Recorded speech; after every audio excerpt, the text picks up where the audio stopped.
So guys, yeah, I am currently in an abbey in France where I am outside, basically under a building, that some historical building, I don't know, sitting on stairs because it's the only place with Wi-Fi, and it is in fact the only place with phone signal within a 1 kilometer radius.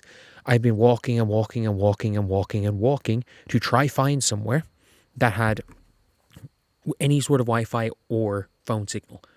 But we've got it, and we got to talk about this from Justine Pissott. So as soon as I'm late to this because, again, I only got signal in the last 5 minutes. So before we get on to that, though, if you guys are new to the channel, subscribe. We are trying to get to 58,850 by the end of the day. If just for the fact getting this video out here, that would be great. If we get 19 subscribers, that'd be great. So anyway, Justine Pissott. I'm going to move my Twitter onto light mode for the rest of this. Where is it? Accessibility display. Let's just make it light mode. There we go. So my phone can be used as a light. That being said, Justine Pissott has now tweeted something that I believe is very, very cryptic. And so, like, if everybody knows when it comes to Justine Pissott, like, these games are her Super Bowl. Like, if she stays in the game against the New York Liberty and hits 2 more threes, the odds of her being picked up is near 100% by one team or the Fever. If she plays against the Wings and she cooks, the odds of her being picked up is close to 100%. If she goes and cooks against the Nigerian national team, the odds of her being picked up is close to 100%. That being said, the Indiana Fever are reporting that they don't know they're not saying what her injury is. They're saying it stemmed from college. There's no timeline for recovery. And I'm going to be real. From the perspective of a fan, it looks fishy. Especially when you're in the situation where she's in. Where archetype-wise, her archetype of player is the most overpaid player in the league. Tall shooters. It is the most overpaid player overpaid archetype in the league. If she is passable, she will be a max contract player. That is how few of them there are. All she has to be is average. But if we lose Pissott to avoid the village from burning, get Brink, y'all did wrong on Pissott. She was getting good first preseason game, tomorrow's last preseason game. I do not believe she was hurt. And then, obviously, Chloe Peterson has come out and basically said, or she has been tweeting, well, not tweeting, she's been reposting from Steph White. Steph White going out there and saying, oh yeah, we don't know when she's back. And the Fever are like, well, there's no timeline on recovery from her injury. But, we don't know what her injury is. Like, we actually don't know. Is it tightness? No one knows anything. So Justine Pissott then tweets out, let's not always believe the media. And there's 2 ways of looking at this tweet. There is very much two ways of looking at this tweet here. This could be a case of this being the Indiana Fever are lying, don't believe what they're saying, or like the actual media, Fever media, is saying there's no timeline of recovery, they're lying, don't believe what they're saying. Or in a general standpoint, they could be considering the likes of myself as media. I hope that's not the case. Because I am giving an opinion on things. I'm not in this team. I don't cover this team. I'm not in Indiana. I am literally outdoors in doing a Blair Witch project. Like, there is not a human being within a 300 meter radius of me right now. Like, this is full on Blair Witch project.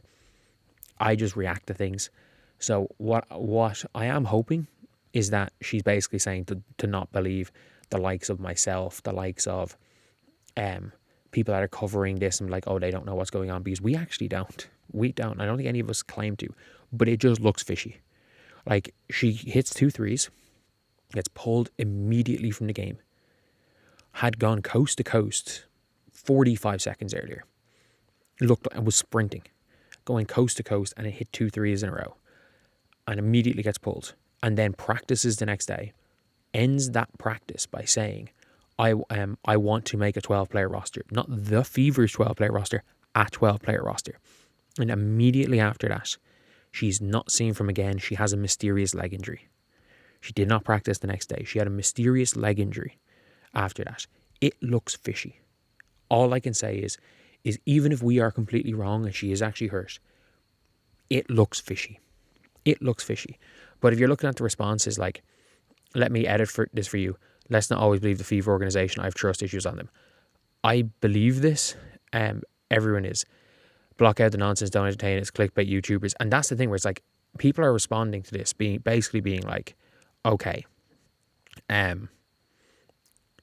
does this mean that like the Indiana Fever are lying about it, or does this mean that, you know, us? And if I'm going to be completely real, what does this mean? Did Chloe Peterson respond here? Chloe don't know, better ask Annie Costable. What that mean? What you saying? Question mark, question mark, question mark. I'm perplexed. It is just a vague post, and I don't know what the context is. Seems like the media or Chloe Peterson just report from Steph White there's no timeline for a return from low leg injury she had in college. So maybe she's saying that's actually BS and trying to scare off teams. Look, I'm going to be completely real. We don't know anything about what's going on in these practices. But from the outside looking in, it looks fishy. That's all I can say. Like, not everything that looks fishy is malice. And, like, it's very, very clear the Indiana Fever don't want to lose Justine Pissott. And it's very, very clear the Indiana Fever don't want Justine Pissott on their roster this year. And those things have been made very clear by the Indiana Fever.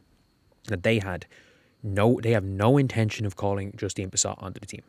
So I'm going to be honest here. The timeline of events is Indiana Fever draft Justine Pissott. Fans are excited because it's the archetype of player. The next day, the Indiana Fever, the expectation is Justine Pissott makes the squad as the last spot on the roster. The next day, the Indiana Fever sign another 5'9" guard, which is Corey Walker-Kimbrough.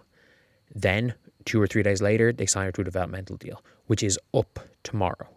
They sign her to a developmental deal, and people are like, okay, that's basically like getting cut. Chloe Peterson then comes out and says the 12 for Indiana is picked, that nothing is going to change that, and that Amber Cox has implied that the Indiana Fever will not be, they don't even want to call up developmental players. They would rather wait until they get 10 injuries. They would wait until they get 3 injuries to start calling up hardship players, like they did last year. They have no intention of playing the developmental players. Then we go into preseason, and Justine Pissott plays like it's funny, the weird thing with Justine Pissott in defense is she's not as bad as people think. She just looks bad. She flails her arms everywhere, and she kind of gets her hands on balls that she shouldn't. Never gets them clean. It's a work in progress in defense, but there's potential there. But also showed that her shot is lightning quick. She can shoot contested threes, and she's fucking huge. Like, you don't know about listed heights, and then you see her on the floor, and she's the second tallest player on the floor after Hanju, including like Stewie. She's like Stewie dimensions. So everyone's like, oh shit. She hits those threes, cooks, and then immediately after that goes to the media and says, I want to make a 12-player roster. Basically, I'm not content with being a developmental player, and then she's never seen from again.